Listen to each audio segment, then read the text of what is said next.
Even if bridges burnt and oceans flooded the earth, I'd slide through these elements and find my way to you. I guess bondage comes in many ways, for you enslaved my heart and simultaneously held my mind hostage. I wonder if I still remember how it feels to squeeze you tight when I hug you and feel your embrace, for this distance has crippled my ability to at least imagine how your frown turns into a smile when my terrible jokes make you laugh.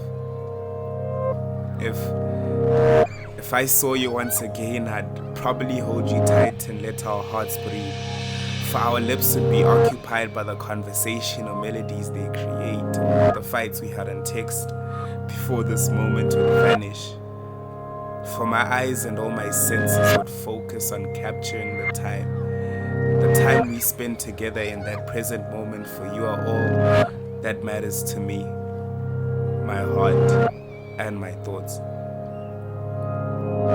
I honestly care. Something you seldom hear, but a thought my actions constantly try to exclaim. If you clocked the time I spent staring at you, you would realize I am an astronomist by virtue of studying you, for you are a planet the world has yet to discover. Enamored with life forms and lands nourished with beauty. I mean, if the stars spoke, they would probably tell you stories of how in your absence I connected to create an image of you, to simply have a conversation or let them know that I miss you, now and forever. Spalapala senhliziyo yami.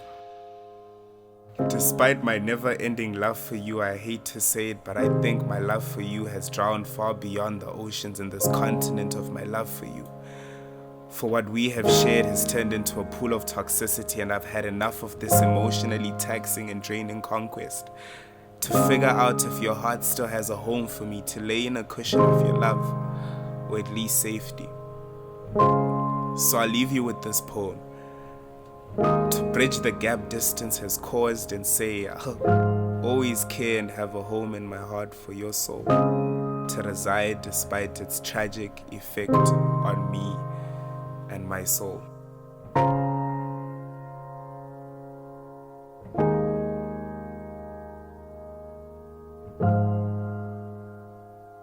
Before you leave, I must speak my truth before the distance obliterates any chance of a reconciliation. We met at a time when my silence meant resistance to you. Master manipulator, I became your conquest.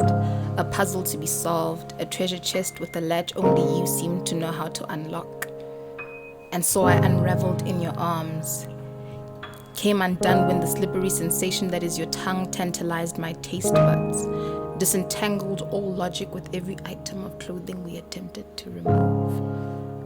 Our breaths in sync, I saw no harm, knew no foul thing you'd ever done, and so laid myself bare for you. How you arched my back, discovered my center, I said a prayer for you. But a time arrived for us to depart from our comfort, for us to allow the world in. The distance decided our fate. Long before the lies did, before the fights did, long before the sides did. So, while you were connecting stars in the sky, I retraced my heart, fate, and lifelines, noticed the signs, and prepared myself for our impending doom.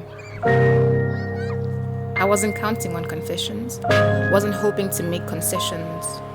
I didn't expect our hands to intertwine so naturally, didn't expect the relief therefrom.